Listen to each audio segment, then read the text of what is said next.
Reinvéntate a ti mismo. Bienvenidos a Disrupt Everything Podcast Series con Isra García. La oportunidad de vivir en un estado permanente de reinvención y cambiar al mismo tiempo que el cambio ocurre. Un espacio para el potencial humano, acción, alto rendimiento holístico, ultraproductividad, estilo de vida experimental, actitud imparable, mentalidad disruptiva, entrenamiento y autodisciplina como estilo de vida, estoicismo moderno, marketing de impacto, liderazgo conectado y lo que venga. Yo no sé si eres lo que comes o no, pero lo que sí sé por experiencia propia, después de 8 días de luz y de vida, es que los alimentos son vida. Y el cuerpo es algo que desconocemos y que no cuidamos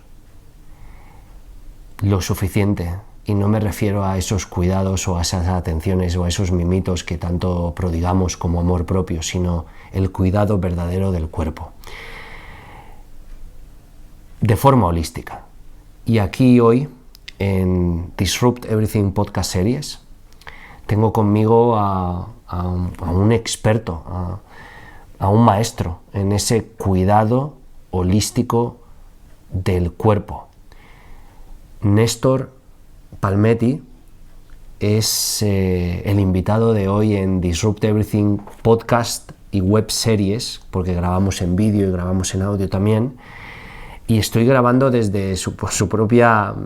Me he metido en su propia casa, aquí literal, en Villa Las Rosas, en Córdoba, en Argentina, en el espacio depurativo, donde he terminado el programa, o el compacto, como se le llama, proceso depurativo, el cual Néstor lidera junto a su equipo en una multitud de proyectos que tienen que ver con el espacio, que tienen que ver con la propia marca de Néstor Palmetti como una persona abanderada que promueve el cambio de la alimentación fisiológica, alimentación viva, el regeneración y cuidado del cuerpo a través de esta sanación y de esta hepática y colónica, como ahora nos explicará, donde también abanderan y lideran un proyecto que se llama Prama, donde tiene que ver con alimentos deshidratados, alimentos energéticos, alimentos vivos, alimentos fisiológicos que están enlazados a este método y que se pueden adquirir no solo en un principio pensaba que solo eran en Argentina, pero también en otros países. Argentina sobre todo. Vale. Sí. Donde además forma parte de, como digo, el proceso depurativo, de las máquinas que forman parte del proceso depurativo, evacuando, de la despensa, que son las tiendas físicas donde se sirve estos alimentos, como yo les llamo, alimentos de alto potencial, donde también hay un proceso de luz que tiene que ver con un proceso de ayuno que también mencionaremos, y donde además hay una escuela formativa tanto en alimentación, tanto en procesos depurativos, tanto además una comunidad online que se está formando ahora, en la que cualquier persona desde cualquier parte del mundo podrá acceder a esta escuela de formación en muchos ámbitos, en muchos proyectos. Néstor Palmetti es un disruptivo de la alimentación y del proceso depurativo holístico del cuerpo. Néstor, bienvenido a Disrupt Everything Podcast Series y gracias por reinventarte y reinventar el mundo que te rodea y a las personas. Gracias, Israel. Creo que lo importante es que todos tenemos esta capacidad de romper con las estructuras que nos vienen agobiando y que nos vienen generando ese impedimento a manifestar nuestra luminosidad, nuestro poder. Entonces yo creo que esto va mucho más allá que un cambio alimentario o que una limpieza física, es un cambio de conciencia y lo disruptivo tiene que ver con eso, justamente, con recuperar el poder.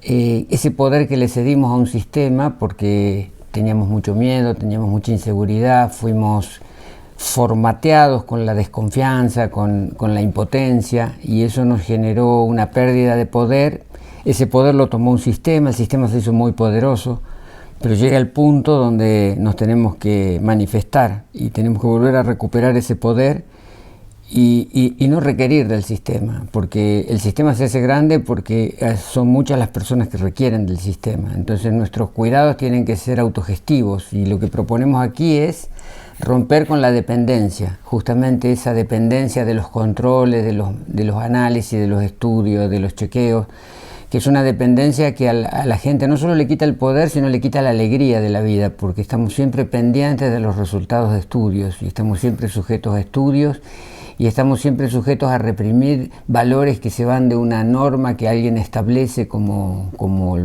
lógica y que no lo es.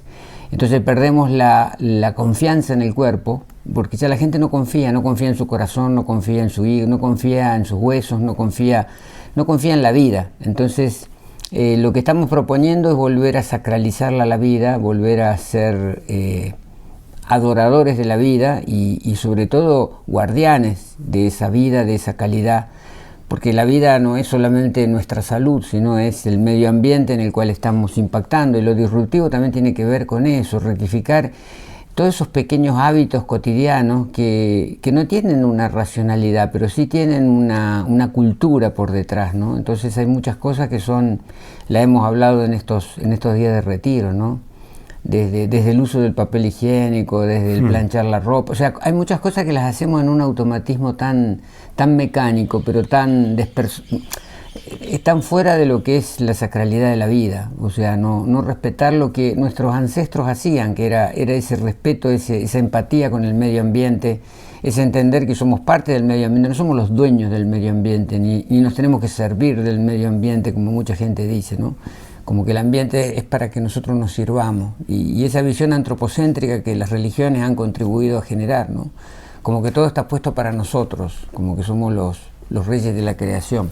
En realidad somos una parte biológica de esa vida, y nuestra salud es parte también de la salud de lo que estamos impactando sobre el planeta, porque yo creo que ya en el 2022 comer cadáveres ya no resiste ningún tipo de justificación, de razonamiento, porque el impacto que estamos generando es brutal.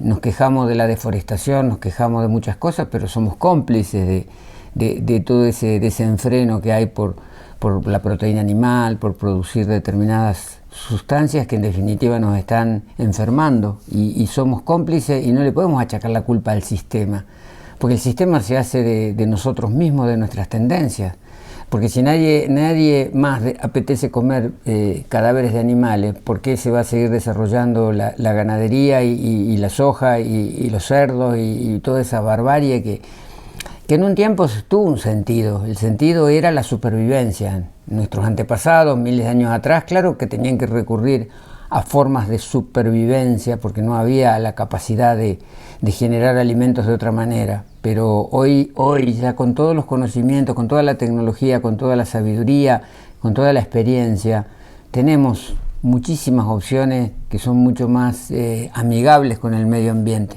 y que no implican una irrupción tan cruel como es el sistema productivo moderno, el sistema agropecuario moderno, que es muy impactante sobre el medio ambiente, ¿no? Además de dañarnos a nosotros mismos. Claro, porque en definitiva estamos generando a un impacto ambiental alto un daño muy alto sobre la salud. La proteína animal no es fisiológica, nosotros somos monos, tenemos una estructura de digestión, de funcionamiento, de glándulas, de sustancias endócrinas, que es el diseño frugívoro. El mono es un frugívoro, es un ser que evolucionó alimentándose de frutas, hojas y semillas.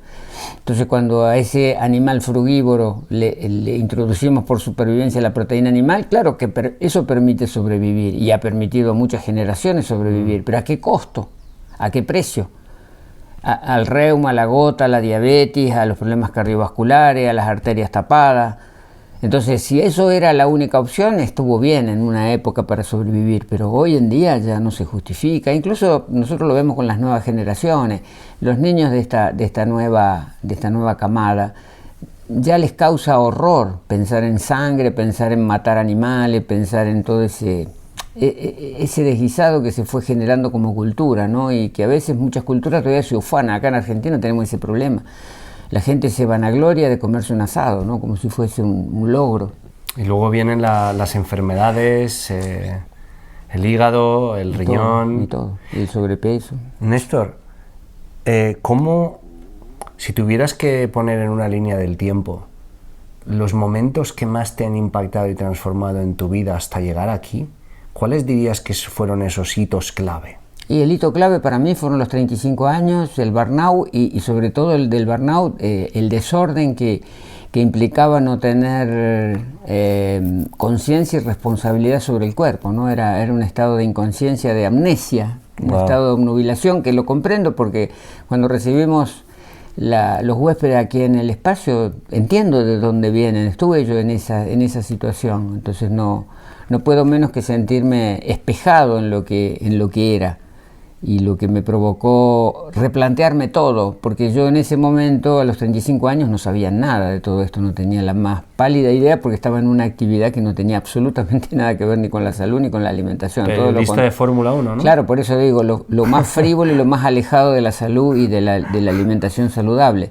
Pero por eso uno es víctima de todo ese condicionamiento, y eso es lo que me ayudó. Yo agradezco esos 35 años, porque lejos de estar arrepentido, uno no se puede arrepentir de la experiencia, de las vivencias. Entonces fueron 35 años que me permitieron hoy estar acá, que me permitieron investigar con el mismo condicionamiento del periodismo, que es la investigación, el buscar la fuente, el buscar los orígenes. Y en esa búsqueda tuve que aprender de todo, de alimentación, de salud, de todo lo que significa este abordaje respetuoso de la vida y de comprender que nosotros somos los artífices de la salud o de la enfermedad, y que la enfermedad no es un valor en sí mismo, es la forma que tiene el cuerpo de sobrevivir. O sea, yo a los 35 años, con mis 100 kilos y con mis desórdenes, no era un enfermo, era un sobreviviente. Entonces eso me llevó a decir con absoluta certeza y demostrarlo siempre que puedo en la práctica, que la enfermedad no existe.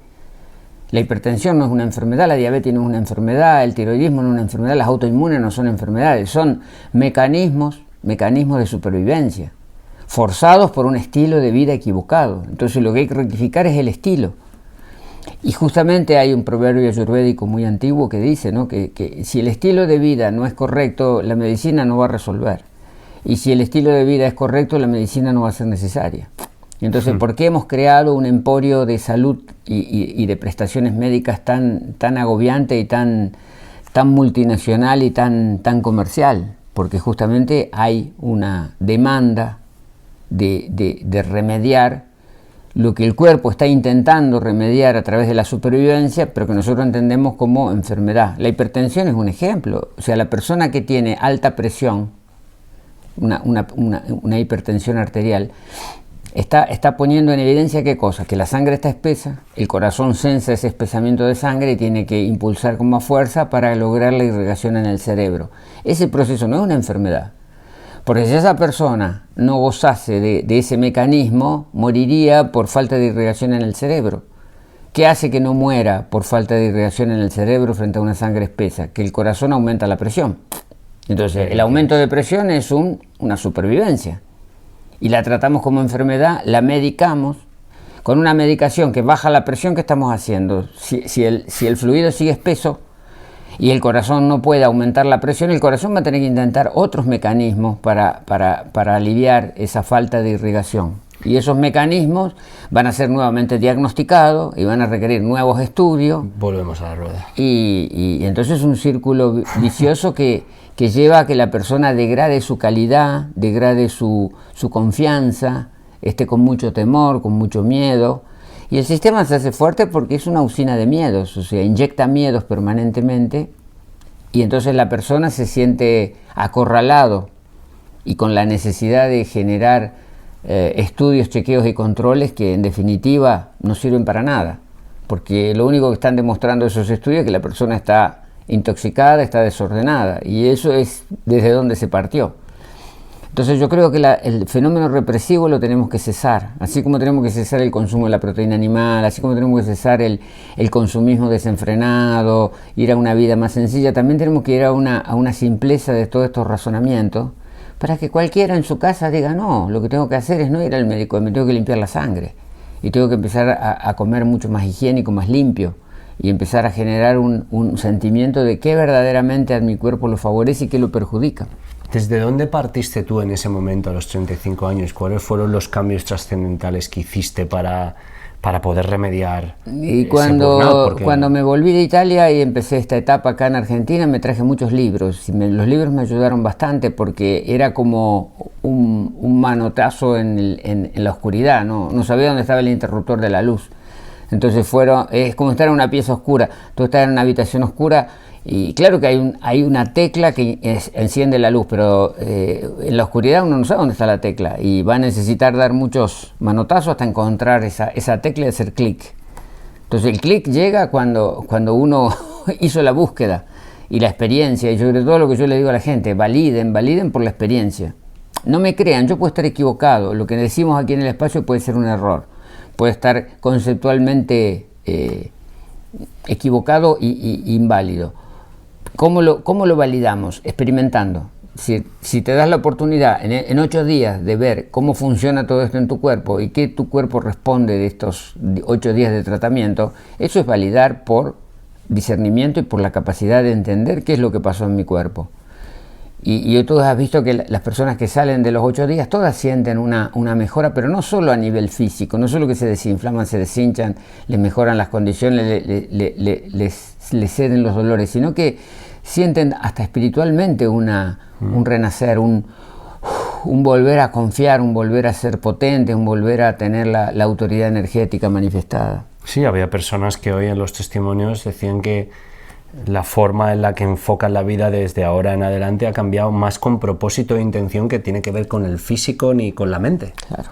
Bueno, ese es el objetivo de este espacio, tratar de ayudar a las personas a que vuelvan a encontrar esa tecla en la habitación oscura, porque hoy en día es muy común encontrar personas que están en la habitación oscura, porque habiendo mucha información, tenemos una saturación de información, tenemos el acceso como nunca el ser humano a tanta fuente de información, que si no estás preparado para procesar, te confunde todavía más y te genera mucho de blanco, negro, este dice aquello, el otro dice la cetogénica, el otro dice la paleolítica, entonces la persona entra en un estado de confusión muy importante, ¿no? ¿Y cuál fue esa tecla para ti?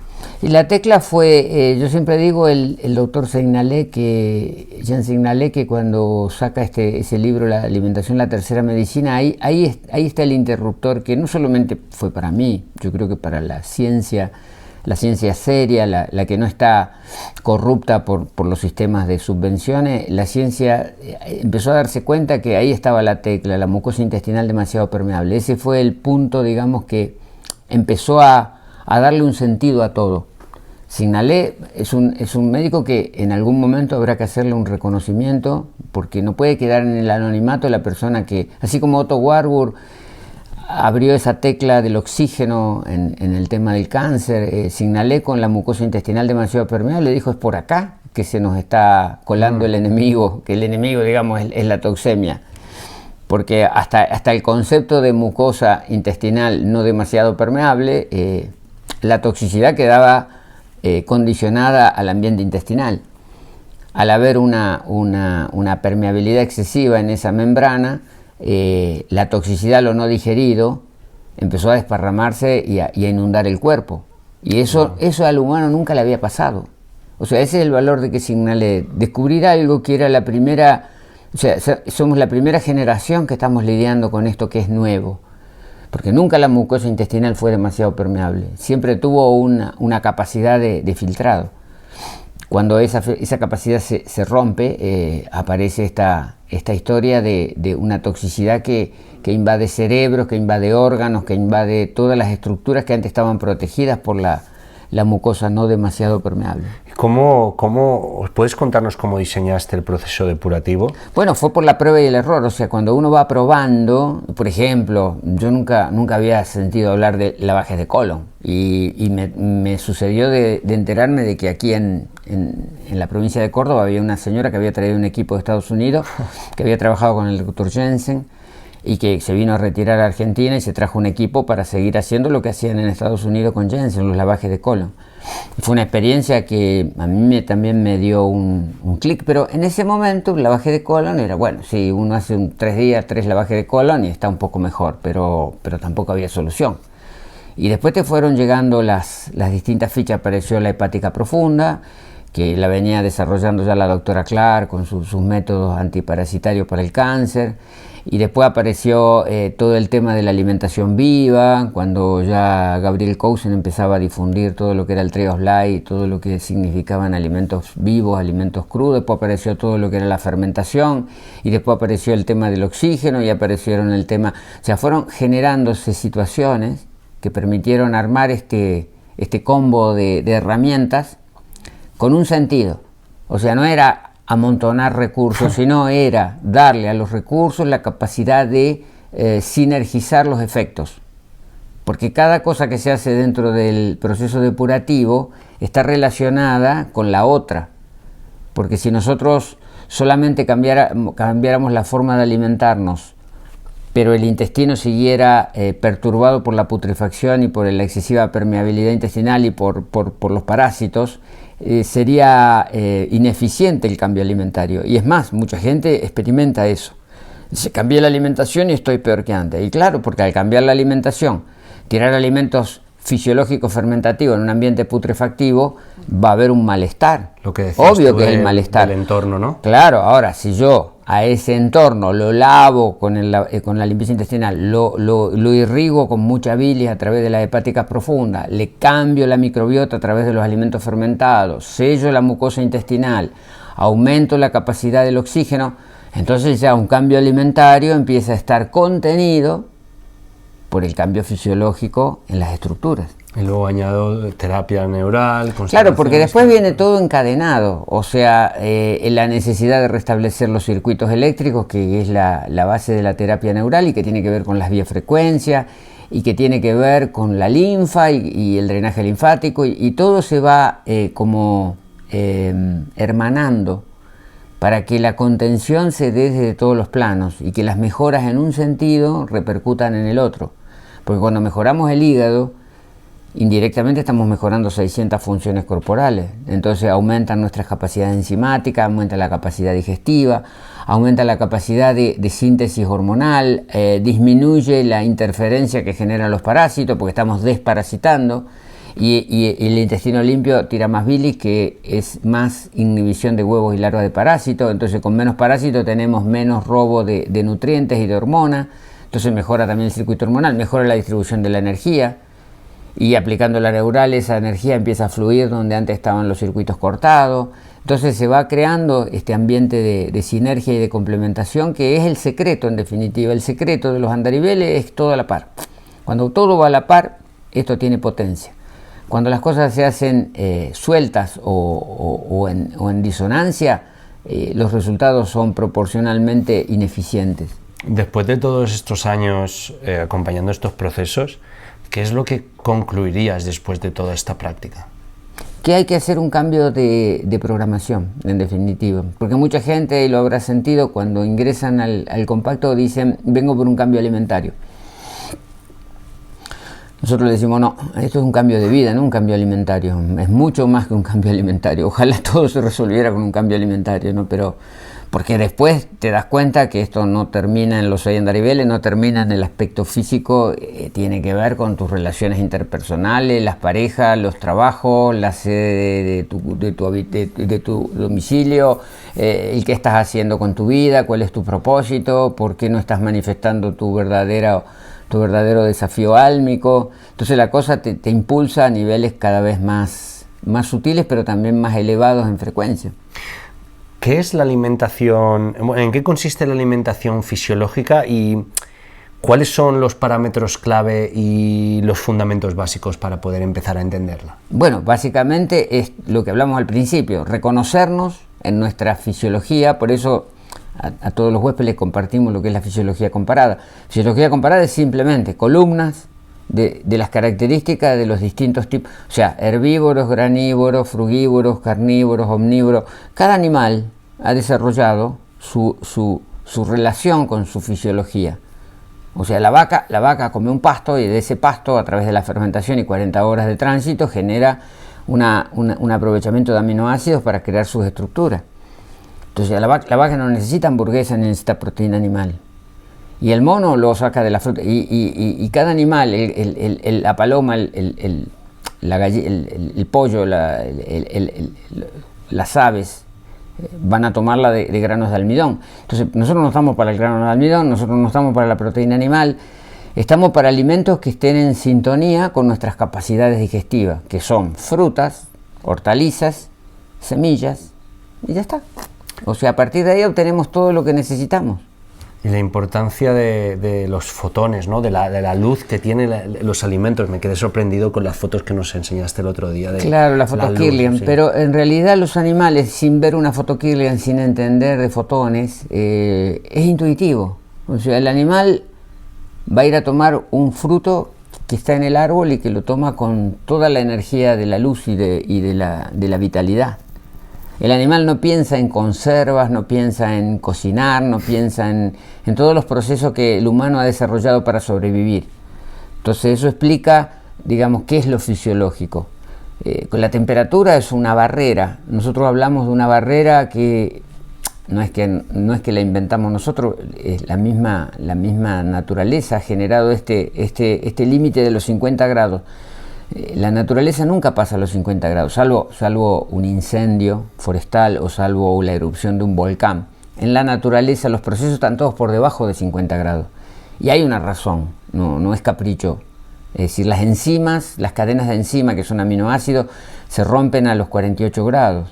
Se evapora el oxígeno, se pierde la termocapacidad de funcionar. Entonces, todo se hace eficiente en el segmento de los 37, 38, pero ya cuando nos acercamos a los 50 empezamos a entrar en un límite de daño.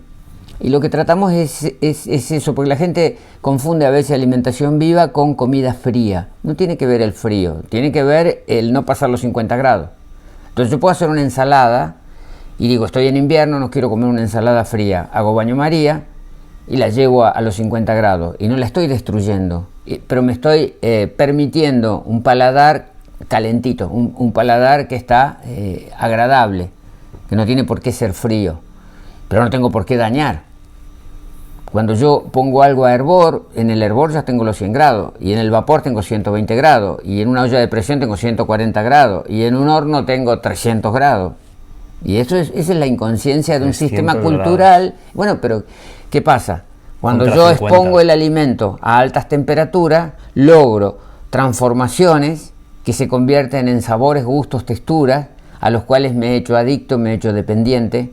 Entonces parte de la cultura, es decir, no sé, por ejemplo, una patata, es decir, la patata al horno y que esté bien caramelizada, es sabrosa, es gustosa y genera una adicción porque por detrás están las benzodiazepinas, que son ansiolíticos, están las betocarbolinas, o sea, entonces vamos a la búsqueda adictiva de sustancias que se generan con la temperatura. Por eso todos disfrutan de una tostada, disfrutamos de ciertas cuestiones que están asociadas a ese proceso y que psicológicamente también nos han dejado una marca. Nosotros cuando éramos niños, por ejemplo, el día domingo, es clásico en Argentina, bueno, el padre estaba en casa y hacía un asado. Entonces cuando nosotros comíamos ese asado, estábamos disfrutando de un entorno familiar donde papá y mamá estaban para nosotros. Era el domingo y estábamos en familia. Entonces asociamos el asado a ese evento que psicológicamente y emocionalmente nos nutría. Entonces lo asociamos por una cuestión indirecta. Y además porque nos genera una adicción fisiológica. Las betacarbolinas son los que se producen con la proteína animal en cocción, son las mismas sustancias que están en el humo del cigarrillo. Porque el cigarrillo es adictivo porque tiene betacarbolina. En un bife hay las mismas betacarbolina que en 20 atados de cigarrillo. Entonces, claro que es potente el efecto de dependencia. Y por eso acá en Argentina, bueno, acá en Argentina se gusta del asado. En España se gusta del jamón, paella, en Estados Unidos de las barbacoas. O sea, eso es universal. ¿Qué alimentos debe haber en una alimentación óptima y qué alimentos no? Bueno, frutas, verduras, semillas. O sea, esa es la tríada base. Y sobre todo frutas, verduras, frutas, hortalizas. Ahí está la mayor parte de la despensa y de la ingesta. Las semillas son complementos porque aportan sustancias útiles, no solamente hidratos, no solamente proteínas y grasas, sino también una serie de antioxidantes y compuestos que son útiles. Y luego las algas marinas que nos permiten recuperar, algas marinas, agua de mar, los oligoelementos que son la base de nuestro plasma sanguíneo, de nuestra vida. Entonces no podemos dejar de lado, si bien no vivimos cerca del mar en nuestro caso, pero ya viviendo cerca del mar tenemos un aire con yodo, con elementos que están en el ambiente marino, pero las algas son un gran recurso, son vegetales que están en el mar y que arrastran los 88 oligoelementos que están en el plasma. Y la misma agua de mar. Y después todas las especies y condimentos. Le damos mucha importancia a las especies y los condimentos porque son nuestros mejores aliados, nuestros mejores desparasitantes y nuestros mejores antiinflamatorios y nuestros mejores fármacos de sabor. O sea, son fármacos y nos dan sabor, las dos cosas. ¿Cuál es una rutina alimentaria tipo en tu vida?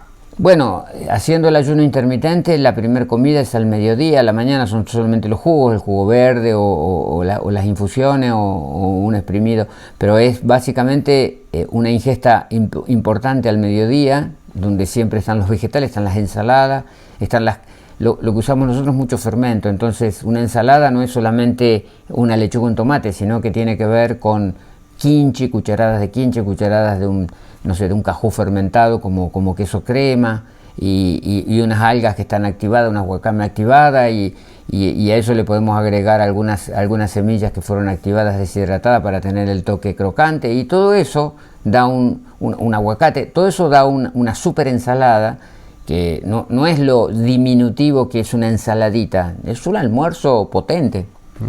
Y que no te exige tanto desgaste metabólico para procesar.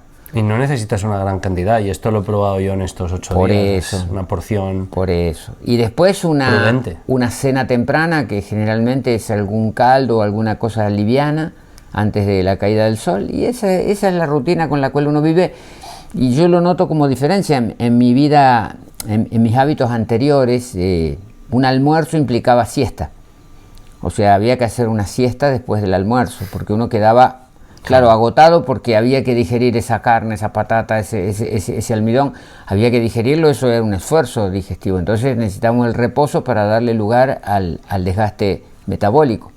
Y ahora no, ahora uno puede comer suculento, no tiene necesidad de hacer siesta. Me chocó mucho que dijiste que podríamos llegar a vivir hasta 150 años. No lo digo yo, están los estudios en estos días, están apareciendo muchas informaciones, estudios de los 140, de los 150. Lo que pasa es que eso... ¿Cómo alargamos esa experiencia de vida? Estando en orden, porque es o sea, otra vez, no tenemos que buscar la longevidad. La longevidad viene sola como consecuencia de una vida ordenada. Si nuestra vida ha sido desordenada, obviamente eso lleva un costo implícito y eso es menor expectativa de vida. Entonces, cuanto más ordenada es nuestra vida, cuanto más ordenado es nuestro sistema, más naturalmente vivimos la longevidad. Pero no tiene que ser el objetivo de vivir muchos años. A mí no me interesa vivir muchos años, lo que me interesa es dar siempre el máximo, estar siempre al máximo del potencial y tener muchas ganas de manifestar el propósito. El tiempo que lleve, que sea el que lleve y que sea el necesario para que uno cumpla con esa manifestación.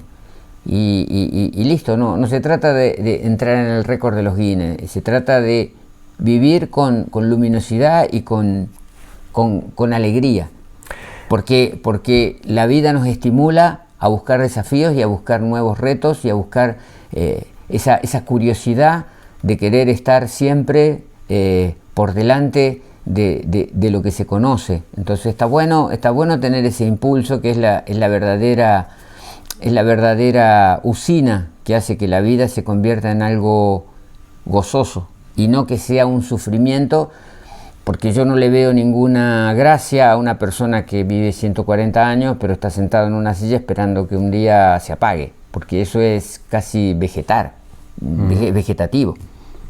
Tú hablabas... O sea, eso es lo que, una de las cosas disruptivas que hablamos en estos días, la jubilación. ¿Por qué la gente sigue pensando en términos de jubilarse? Cuando las culturas longevas no existe la jubilación. No existe que el Estado te pague un sueldo para que vos estés sentado en una silla. O sea, ¿por qué a los 65 años la persona ya tiene que pasar a un estado de reposo? Cuando no ha llegado ni siquiera a la mitad de su recorrido. Pero para mucha gente es como un punto de arribo, porque para mucha gente es aguantar un trabajo que no me gusta, pero porque el premio es que a los 65 voy a tener un salario por no hacer nada. O sea, yo no le veo el sentido, pero bueno, está toda una humanidad detrás de eso, ¿no? Conseguir una pensión, conseguir una asistencia médica gratuita, como si eso fuese un logro. Así es. Tener el médico gratis. Tú hablabas y hablamos mucho de hábitos. ¿Cuáles son los hábitos en un día tipo para ti?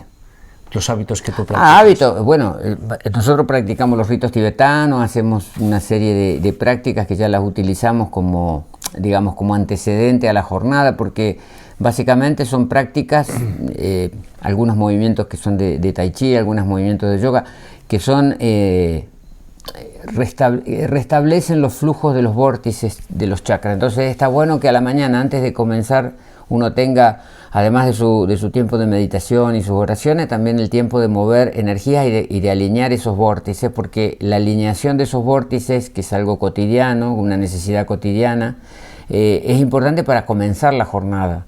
Después la jornada es toda la actividad que uno tiene durante el día.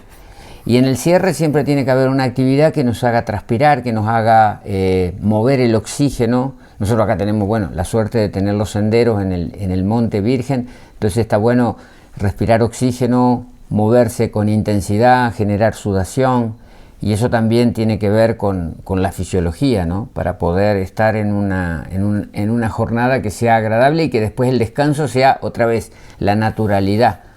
O sea, es absurdo pensar que las personas tengan que tomar un fármaco para dormir. Pero bueno, es consecuencia del desorden al cual nos acostumbramos y le llamamos normalidad. Porque si intentáramos no tomar ese fármaco, probablemente no dormiríamos, pero porque viene ¿Pero una por qué no cadena dormiríamos? Si tú profunda, haces ¿no? una actividad de sudación, de transpiración y te tomas un caldo, te vas a dormir porque sí. Es lo que hacían nuestros abuelos, trabajaban en el campo. Se tomaban una sopa y se iban a dormir, no necesitaban ni el clonazepam ni ninguna droga. El problema es nuestro sedentarismo. Este es otro problema de la disrupción. ¿Por qué aceptamos el sedentarismo como una evolución o como un logro? Porque para mucha gente dice, oye, pero nuestros antepasados hacían trabajos de excesiva fuerza y tenían que desgastarse físicamente, y nosotros somos unos genios porque podemos estar todo el día sentados en un escritorio. El mono no está diseñado para estar sentado en un escritorio. Necesitamos la actividad, el movimiento físico. No podemos estar estáticos, porque eso pasa factura. O sea, estar sentado en un escritorio no es algo saludable. No lo es. Si solo haces eso... Si tuvieras que elegir 3 maestros que te hayan... de los que hayas aprendido, ¿qué 3 serían y qué enseñanza te llevarías de cada uno o destacarías de cada uno de ellos? Hay muchos, pero te cité Jean Signalet porque fue una persona que a través de su libro me abrió mucho la cabeza. Bruce Lipton con la biología de la creencia también fue otro... A Bruce le entrevisté hace 6 podcasts, eso es increíble. Lo que planteó fue disruptor para toda la biología. Él acuñó todo ese término de la epigenética, que es lo que realmente desmontó la genética como farsa, ¿no? En ese sentido es disruptor.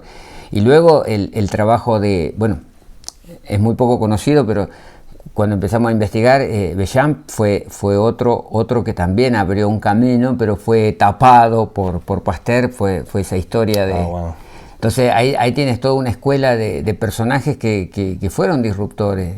Warburg fue un disruptor, Béchamp fue un disruptor, Quinton con su plasma marino, también otro disruptor. O sea, hubo muchas personas que dieron su impulso. A nosotros nos toca recolectar eso y darle como un orden y una coherencia.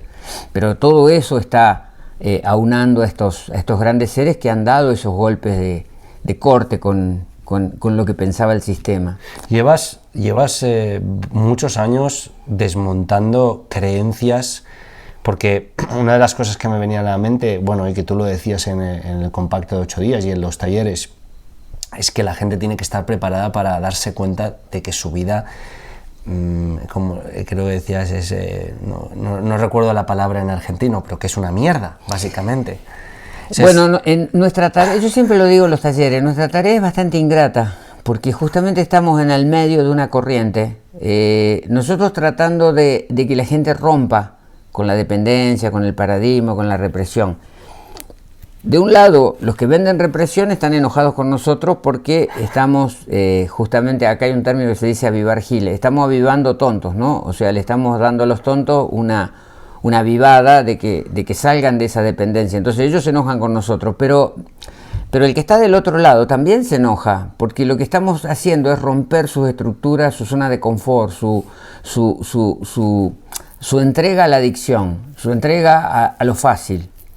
Entonces a la persona no le gusta que le pateen el nido, como se dice, que le muevan el piso, porque él con sus alimentos anestésicos, con sus alimentos adictivos, ha logrado un precario equilibrio y venimos nosotros a romper ese precario equilibrio y se enojan con nosotros. O sea, a veces la persona dice, ¿por qué nos retas? Yo no estoy retando a nadie, estoy diciendo que te estás drogando con la comida, pero si eso te provoca un enojo, es porque hay algo que está pasando ahí.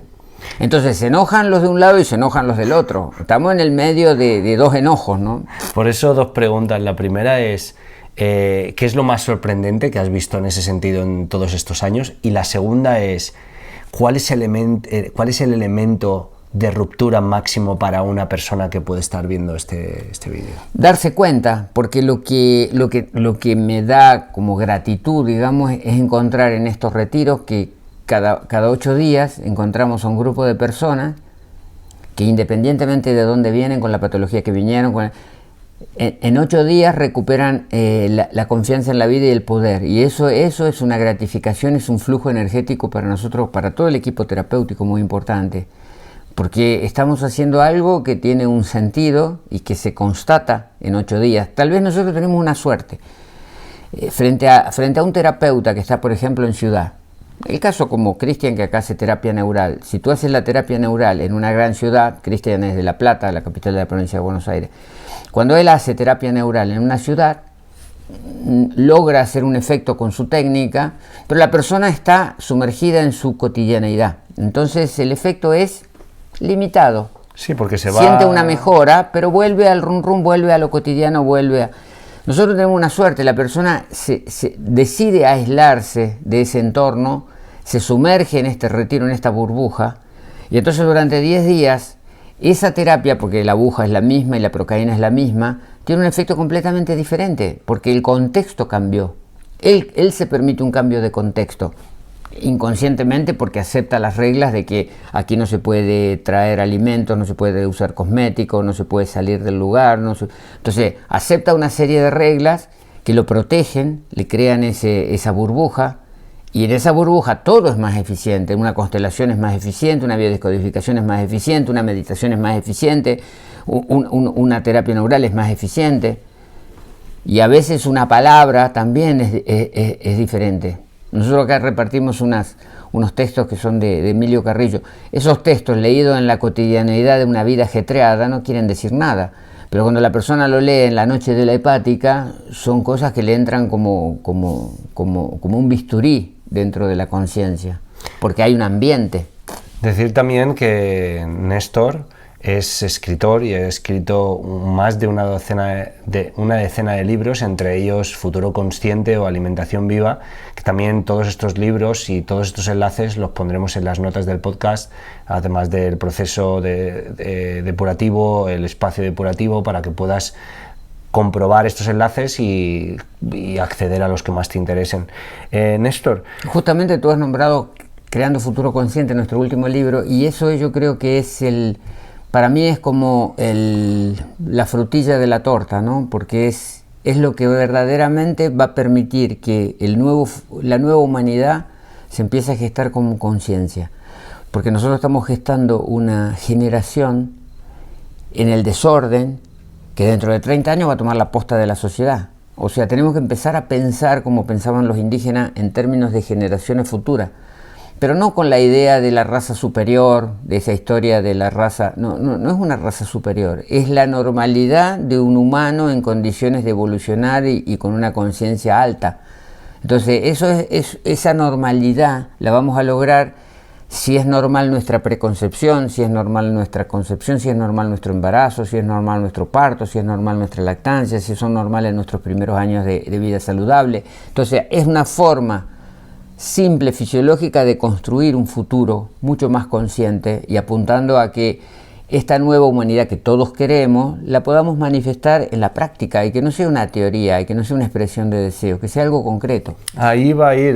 ¿Qué recomendarías a mujeres embarazadas y a sus parejas para crear un futuro sano, próspero y abundante justamente para su bebé? Entender que el bebé, has visto que en Futuro Consciente hay mucho de disruptor, ¿no? Es decir, esa historia de tener un hijo, sí, es un absurdo. Me llamó mucho la atención. Bueno, pero es lo que domina, porque queremos tener nuestro...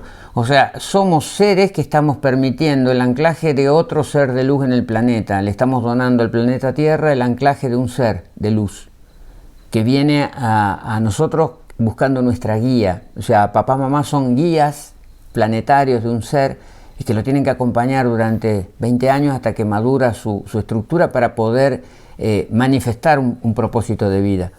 Entonces ya nos desapegamos del término tener, poseer, manejar, controlar, digitar.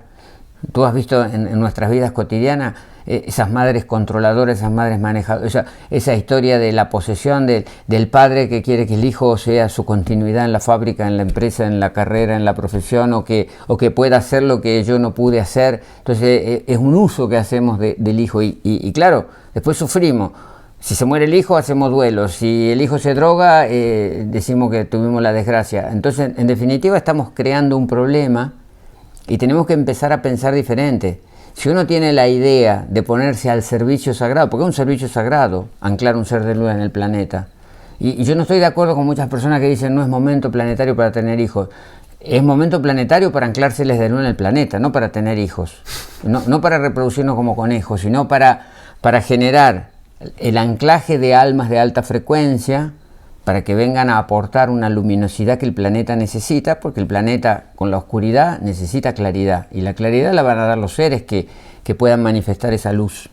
¿Y serviría esto para los que ahora, no los que ya están embarazados, sino y qué pasa con los que están pensando en...? No, pero es que este libro, justamente El Futuro Consciente, mucha gente lo malinterpreta como que es un libro para futuros papás, futuros mamás. Este es un libro para todos, porque leyendo Futuro Consciente, tú te das cuenta cómo has sido condicionado, toda esa herencia que has recibido, toda esa dote de condicionamientos que 70% son negativos, de desvalorización, porque eso hay que sanarlo. O sea, no nos podemos decir, bueno, a nosotros ya nos jodieron nuestros padres. No, nuestros padres hicieron lo que pudieron y nosotros estamos lidiando y tenemos que sanar lo que quedó en nosotros, pero no transferirlo para el futuro. Entonces, acá se trata de sanar lo viejo, ponerse en paz con lo viejo, agradecer a lo viejo y que nuestros padres han dado nuestra vida y estar en paz con eso, reconciliarnos con eso, pero limpiar toda esa carga inconsciente que llevamos justamente en la mente subconsciente. Y que son nuestras programaciones de vida. O sea, nosotros estamos repitiendo programaciones de nuestros padres sin darnos cuenta que estamos operando los mismos programas. Porque lo hemos aprendido en nuestros primeros años en un trance hipnótico y no teníamos capacidad de discernir. Entonces copiamos lo que hace papá y mamá. Esta pregunta también se la hice a Bruce Lipton, la que te voy a hacer ahora. ¿Cuál fue la primera programa o creencia de la que te diste cuenta, o cuál fue tu primer gran desengaño en este sentido? Yo no creo que haya uno, es decir, hubo eventos que marcaron, es decir, las experiencias con la meditación, las experiencias con los retiros de 21 días de ayuno, todo te va poniendo en una claridad y en una limpieza.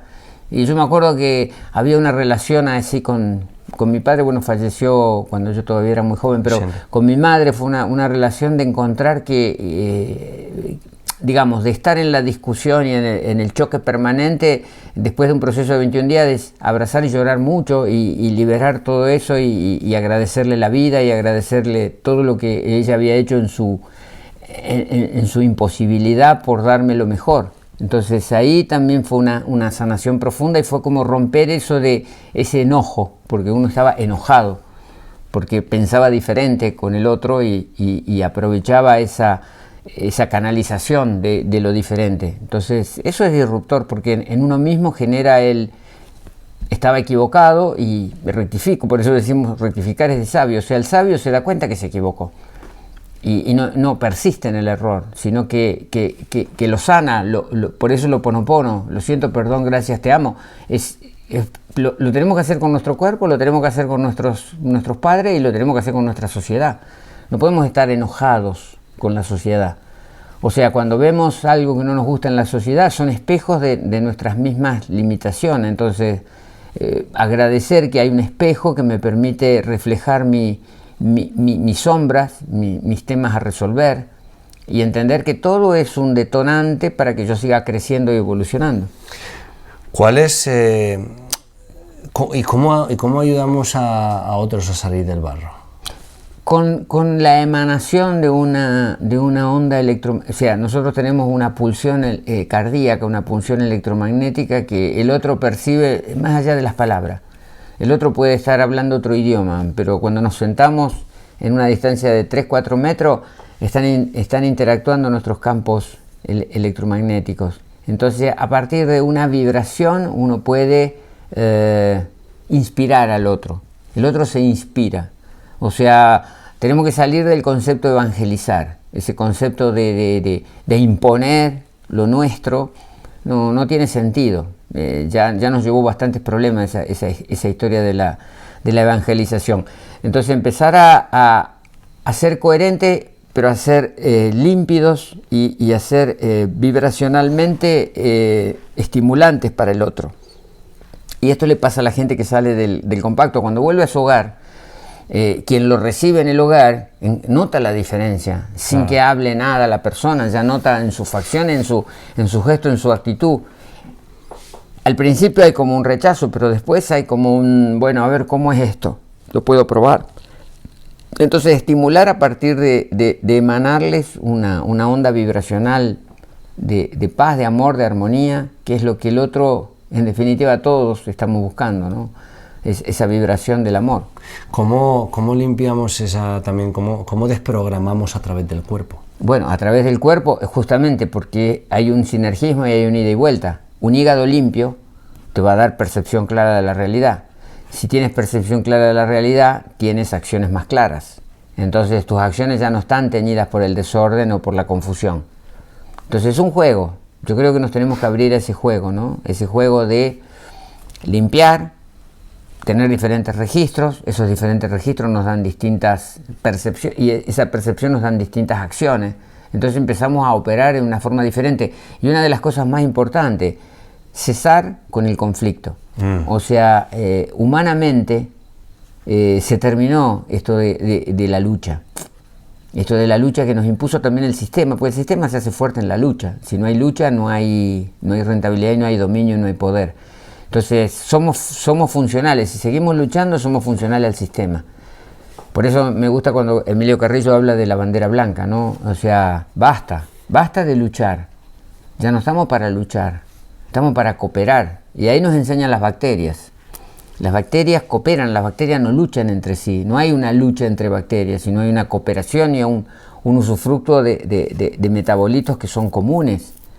Entonces ellas protegen, las bacterias débiles son protegidas por las bacterias fuertes porque necesitan intercambiarse esas químicas que generan unas y otras y que unas desarrollan a las otras. Entonces los humanos tenemos que aprender de las bacterias y empezar a cooperar y dejar de luchar, dejar de generar estos bandos, estas grietas, esta derecha-izquierda, este blanco-negro, es decir, salir de estas antinomias que le son funcionales al sistema, porque divide y reinarás, ¿no? Esto es tan viejo como el mundo. O sea, y el sistema se basa en crear las redes sociales crean esas divisiones.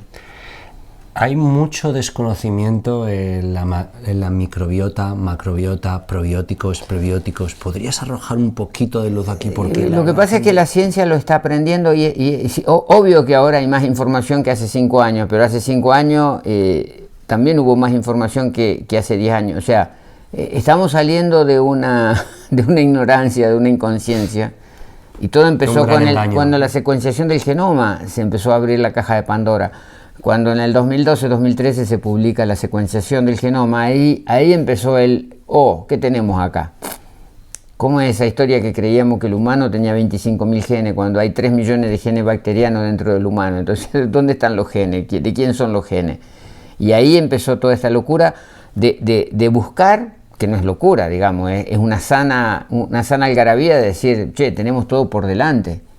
Y cuando apareció el tema virus, ahí se multiplicó por 10 la caja de Pandora, porque con los virus también estamos encontrando una serie de cuestiones que cada vez nos asombran más, pero también cada vez nos permiten decir, no nos mientan, no nos engañen. O sea, todo lo que se ha generado con los virus es un pánico, es una manipulación que no tiene un sentido lógico. Se acaban de publicar estudios que están haciendo sobre la atmósfera y sobre el aire y la lluvia permanente de bacterias y virus que caen sobre el planeta y que vienen del espacio exterior. Entonces, estamos colonizados por formas de vida, por fragmentos de ADN que vienen de dónde y que se generan por qué y para qué. Entonces, ¿tenemos que desinfectar todo o tenemos que usar antibióticos cuando estamos llovidos de bacterias y virus permanentemente? Y cuando llueve, fíjate que nuestras abuelas sabían que las plantas había que sacarlas afuera para que les dé el agua de la lluvia, porque el agua de la lluvia las tonificaba. Claro, con el agua de la lluvia viene toda una carga de bacterias que son activadoras de metabolismos y de procesos vegetales. Entonces la vida está vivificada por virus y bacterias. No podemos estar peleándonos con los virus y usando vacunas y antivirales y antibióticos. Entonces yo creo que toda esta vida micro nos tiene que empezar a hacer entender de que somos parte del ecosistema. Somos parte de todo. ¿Cuáles son las cosas que más te resuenan del mundo en el que hoy vivimos? ¿Y las que menos? Lo que más resuena es que cada vez hay más respeto por la vida y por la ecología y por el cuidado del planeta y por ser mucho más eficiente y por ser menos despilfarradores de recursos, que eso es lo que domina el consumismo idiota que se instaló en el último tiempo y que parece que es un logro, ¿no? O sea, esa historia de consumir por consumir, que es muy involutivo, pero bueno, fue un leitmotiv que a muchas generaciones le dio ese sentirse como que estábamos yendo hacia dónde. O sea, el consumo desenfrenado, ¿a dónde te lleva? A más. Bueno, entonces eso está bueno, que haya mucha gente que ya diga, eso no lo quiero más. Eso ya es un cambio positivo. Y lo negativo es ver que siempre va a haber una masa dormida, una masa adormecida, una masa súbita, una masa que como las ovejas o los borregos se dejan llevar. Pero está bueno entender que siempre tiene que haber ese blanco y negro como contrastes y entender que más apertura de conciencia va a hacer que disminuya la masa inconsciente y la masa sometida. Y en definitiva no es que las cosas están mal, las cosas están bien. O sea, el planeta marcha como debe, decía la Deshidrata, ¿no? Sea que te resulte claro o no, el mundo marcha como debe. Y nosotros estamos en el lugar que tenemos que estar. Nos tocó estar en el lugar que tenemos que estar porque es el momento planetario de manifestarnos en este lugar. O sea que está todo en paz, todo bien, y basta de conflicto y seguir expandiendo conciencia a cada uno de donde le toca. A ti te toca desde el difundir, a nosotros nos toca desde el acompañar procesos. Cada uno tiene que encontrar ese lugar. Hay muchos proyectos agrícolas de nueva generación donde se está pensando en otros conceptos, donde se habla de bokashi, de alimentos, de nutrientes fermentados, de culturas de bacterias para rectificar los vegetales. Entonces esto es lo bueno, lo esperanzador, lo que tiene que promoverse y lo que tiene que crecer. Hablabas del proyecto de tomar conciencia. ¿Cómo pude, después de haber hecho el programa, que es altamente potente y que bajo experiencia personal recomiendo, y de hecho, como te conté, voy a llevar allá donde vaya, ¿no? Porque es parte de mi misión, viajar por el mundo y no solo encontrarme con personas como tú y difundir, sino difundir todo esto bueno que personas como tú estáis generando. ¿Cómo puedes reproducir este efecto e impacto en personas que no tienen la conciencia necesaria o que no están aquí? Bueno, la conciencia la tenemos todos. Esto es una historia, no, porque se crea también hay una historia, ¿no? Nosotros hablábamos en yoga, hablábamos del ego espiritual. O sea, espirituales somos todos, conciencia tenemos todos, seres de luz somos todos, divinidad manifestada somos todos. Hay distintos estadios evolutivos. Entonces empezar a ver al otro como una luz que está opacada y tratar de sacarle esa opacidad para que vuelva a brillar, yo creo que esa es la tarea y cada uno lo puede hacer en distintos lugares. Nosotros promovemos y estamos haciendo 3 veces al año una capacitación para profesionales, una capacitación para formar a personas que acompañan el proceso depurativo. Incluso cuando empezamos a hacer estas capacitaciones, tenía algunos conocidos que se acercaban y decían, pero ustedes están creando una competencia, porque están formando emprendimientos que van a competir con ustedes. Le digo, eso es una visión tan reductiva y tan chiquita que no comprende el verdadero objetivo, que es la explosión de lugares como estos, que haya miles y miles de lugares iguales, que haciendo lo mismo o mejor, pero que se expanda. Entonces nosotros capacitamos a profesionales para que a partir de su ruptura con el sistema, porque generalmente son médicos o son veterinarios, odontólogos, gente que está especializada y que dice, rompo con el sistema, pero ¿a dónde me canalizo? Y bueno, a crear una propia comunidad, un propio centro, un propio ámbito para contener personas, para ayudar a este proceso de que los que están opacados puedan volver a brillar. Porque todos somos recuperables y todos tuvimos nuestro momento de oscuridad. Pero todos también tenemos la luminosidad intacta como para manifestarla. Todo depende de que se nos dé el ambiente. Nosotros acá recuperamos adictos a las drogas o recuperamos niños autistas, pero no porque seamos genios, simplemente porque le devolvemos la capacidad de brillar y de manifestarse en total armonía. Porque una persona que pasó por una etiqueta de locura, paranoia, esquizofrenia o convulsiones, no está perdido. Simplemente no ha tenido el ámbito para poder destrabar su vida. O sea que muchos lugares como estos harían a que mucha más gente encontrara la forma de volver a la luminosidad. Néstor, ¿cuál fue tu llamado interno y cómo sucedió? Bueno, en los 35 años, en comprender de que podía ganar mucho dinero, pero que me estaba destruyendo la calidad de vida, que me costaba respirar, que tenía problemas cardiovasculares, que tenía sobrepeso.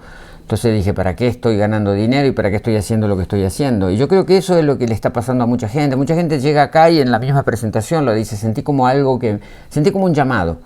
Ya se habla mucho del llamado, ¿no? Un llamado interno que no sé racionalmente justificarlo, pero que tengo que cambiar. Incluso hay personas que dicen, yo esto lo conocía de hace 10 años, leía los libros, todo, dice, pero nunca... Incluso bueno, y ahora una es persona como que pasó por aquí y no entró. Claro, pero digo, ahora es el momento, hay un llamado interno que, bueno, basta de postergar, basta de patear para adelante. ¿Cuál es la receta de Néstor Palmetti para una buena vida, para una vida sencilla? Como conciencia, una sola palabra, conciencia. Y la conciencia lo que hace es disipar los miedos. Somos la consecuencia de una usina de miedo. Salir de los miedos por conciencia. No luchar con los miedos, sino simplemente disolverlos por conciencia. Porque a partir de la conciencia recuperamos poder y recuperamos seguridad y confianza en la vida. ¿Qué es lo más importante que has aprendido hasta el día de hoy? Eso, justamente. El interruptor que te conecta con tu verdadera esencia, con tu verdadera luz, y es un interruptor que lo tenemos todos. O sea, todos tenemos el mismo poder, todos tenemos la misma forma de canalizarnos con la fuente, todos tenemos la misma capacidad de bajar información, de acceder al wifi cósmico, y de tener acceso a esta fuente que eso. es una fuente infinita de conocimiento, que está disponible. Guay. Por eso la invocación, pedir ayuda y protección y pedir luz para canalizar. Y el canal, que no es algo etérico, es algo físico. Ese canal hay que limpiarlo, por eso la limpieza del cuerpo físico, la limpieza del hígado, la limpieza del intestino, el desparasitado, hace que el canal vuelva a ser eficiente. ¿Qué habilidad consideras esencial para ti para vivir con éxito en el mundo y por qué? Vuelvo a la conciencia, o sea, no podemos encontrar sustitutos, es encontrar ese punto donde mi propósito de vida se está manifestando. Eso es lo que nos da la fluidez, eso es lo que nos da la abundancia, la prosperidad, todo viene por detrás de manifestar el propósito de vida. Después hay toda una conspiración existencial para que eso sea próspero y abundante. O sea, la prosperidad y la abundancia no es algo que se logra con esfuerzo, se logra por conciencia. Viene ya, está en nosotros, ¿no? Está en un estado natural, pero como todo, como la luz, están bajo capas de condicionamiento, porque nuestra infancia, nuestra adolescencia fue la carencia, el no tengo, el no puedo, el no eres capaz, el no te lo merece. Entonces había todo un condicionamiento.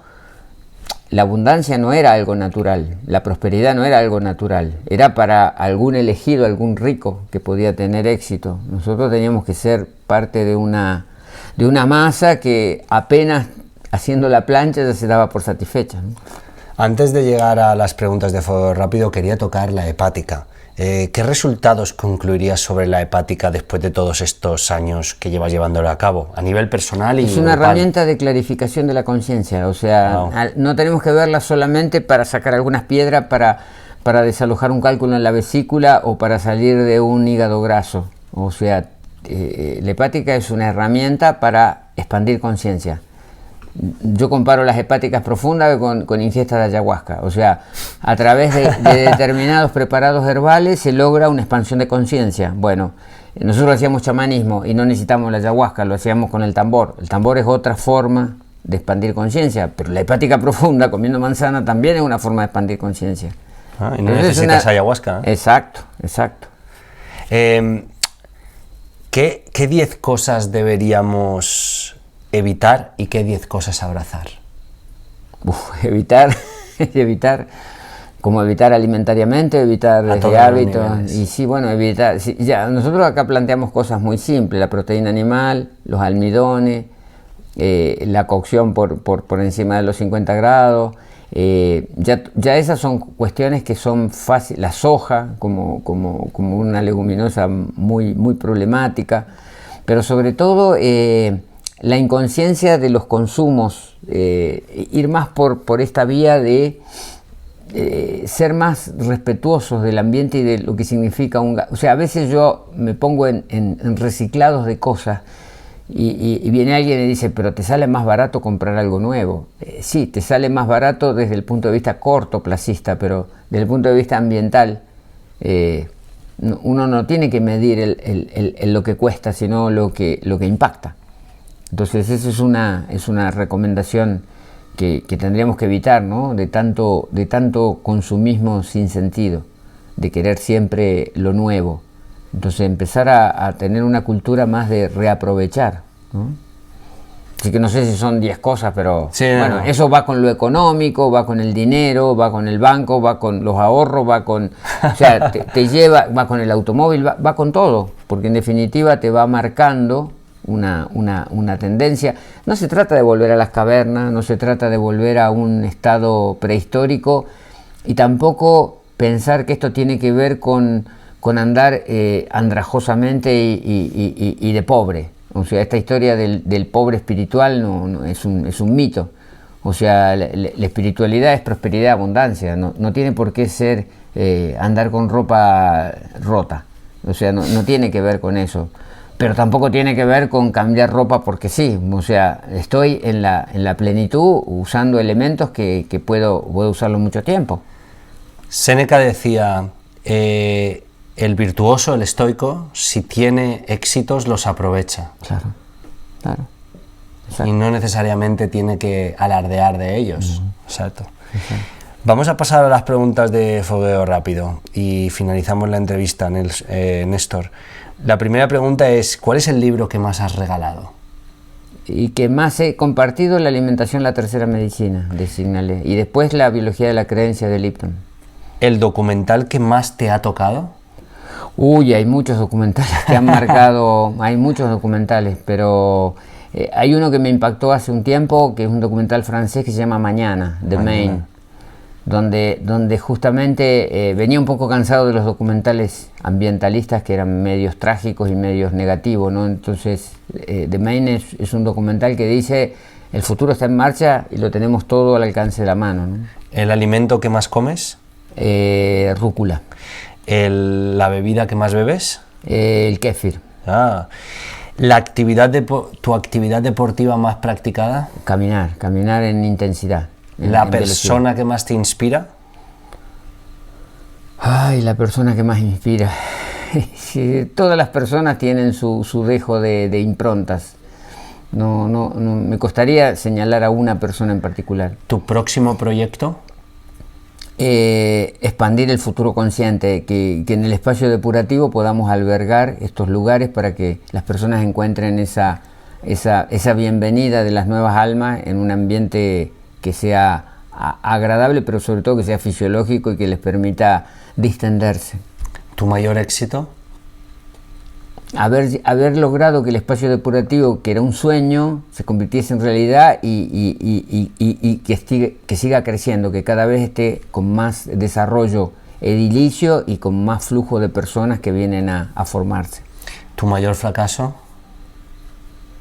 Yo no creo en el fracaso, Los 35 años no los puedo considerar un fracaso, fueron un aprendizaje. Yo creo que no podemos entrar en etiquetar el fracaso porque es una forma de aprender y gracias al fracaso aprendemos, entonces no es fracaso, es experiencia. ¿Un truco personal que te sirve? Ver el vaso medio lleno y no medio vacío. O sea, todo hay que verle una parte positiva porque aunque pueda ser, no sé, una demanda judicial, tiene un aspecto positivo, es algo que te hace crecer, es algo que te hace reconocer tus límites y ir por más. ¿A qué eres adicto? Adicto, si es adicción, una adicción, muchos dicen que soy adicto al trabajo, pero yo no lo vivo como adicción, porque en definitiva es la energía que me moviliza. Si eso se le puede decir adicción, es dar charlas, estar generando material, sacar nuevas publicaciones, esa es mi adicción. ¿Tu mayor pecado? Pecado, bueno, que me guste el fútbol y ver un partido de fútbol sería, porque es como un tiempo, ¿eh? ¿Algún equipo? Barcelona. Ah, sí, bueno, en esto coincidimos. ¿Qué te hace llorar? Últimamente muchas cosas me provocan lágrimas. Cuando presentamos el libro fue un momento de llorar mucho porque era como la concreción de algo y conectarse con lo que uno pudo desear durante tanto tiempo te hace venir lágrimas, ¿no? Eso es porque se disfruta el momento. ¿Tu mejor o más recordada o más cuidada memoria de niño? La infancia en la naturaleza. O sea, tuve la suerte de ser una de las últimas generaciones que nos criamos en la tierra. Me acuerdo que mi felicidad era, había construido un pozo en la tierra y era pasarme horas dentro de ese hueco de la tierra, que después en el chamanismo lo hacíamos como una práctica del útero, la tierra como el útero, ¿no? Cavábamos un hueco y nos poníamos ahí. Y de niño yo lo hacía intuitivamente, me sentía muy bien dentro de un pozo en la tierra. Y dos preguntas finales. La penúltima es, ¿cuál es tu juego favorito? No tengo juegos porque no me dedico al juego, pero para mí, o sea, el caminar para mí se convirtió no solamente en una actividad de respiración, de transpiración, sino también meditativo. O sea, me vienen muchas ideas caminando. O sea, es como lo uso como un momento de abstracción porque no pienso más que en lo que estoy caminando, pero me baja mucha información. Si tuvieras el medio tiempo, la pantalla completa del Camp Nou en el medio tiempo del Barça Madrid, ¿cuál sería tu mensaje? Visca Barça.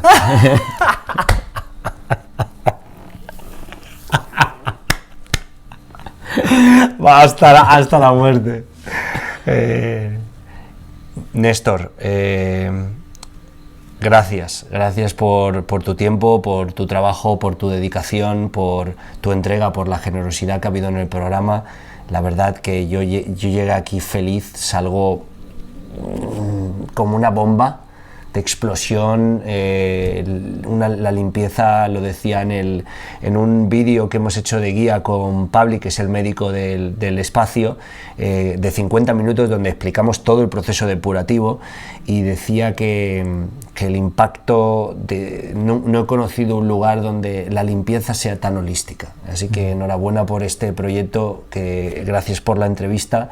¿Dónde te podrían encontrar las personas que quisieran saber más sobre ti y sobre el espacio? Bueno, mi sitio es nestorpalmetti.com y el espacioescuela.com, que son los dos lugares que son la referencia de lo que estamos haciendo y lo que está creciendo como comunidad virtual. Estamos potenciando el espacio escuela para que sea una verdadera comunidad con miembros que tengan acceso a muchísima más información que es la que normalmente uno puede compartir. Y deseo que esta experiencia que has tenido la puedas multiplicar, llegando a muchas personas que a veces no tienen ni la claridad ni la certeza de por dónde ir. Así haremos. Es interesante decir cómo llegué aquí. Llego aquí a través de un monje zen, Nicolás Taigen, en un monasterio budista zen, trabajando en el campo, que me habló sobre el gran impacto que había generado sobre su madre y su madre sobre una comunidad. Y entonces en ese mismo momento le dije, en junio o en mayo, dije, voy a ir. Contacté con Néstor y lo hicimos posible. Increíble, como la vida misma. ¿Algo más que desees añadir? Nada, simplemente expandir conciencia. Que lo hagamos, el que ve esto, que se impregne de esa energía de la expansión de conciencia y que sepa que todo está disponible y todo es perfecto. Gracias, Néstor. Gracias a todos los oyentes y visitantes y espectadores de este podcast. Como sabéis, mi trabajo es diseccionar, deconstruir y encontrar a la diferencia, que marca la diferencia en personas y trabajos como el de Néstor Palmetti hoy, y hacerlo por todo el mundo. Entregadísimo en este podcast y en todo mi trabajo, como sabéis. Esto es Disrupt Everything Podcast Series y hay que reinventarnos. De lo contrario, algo o alguien nos reinventará y eso será mucho más doloroso. Y ahora tenemos nuevas herramientas gracias a Néstor, su trabajo, sus proyectos como espacio depurativo. Dale un vistazo, chequea su web, sus libros, seguro que hay algo que resuena contigo y toma acción, porque es para lo que estamos aquí. Vamos a ello. Gracias por escuchar Disrupt Everything Podcast Series con Isra García. Te esperamos en el próximo episodio. Y recuerda, pase lo que pase, hoy es día 1 y mañana también. Cada día es el día de la disrupción, el día de la reinvención. Así que mentalidad cinturón blanco, acción, autoconsciencia, autodisciplina, iniciativa y virtud. El viaje continúa.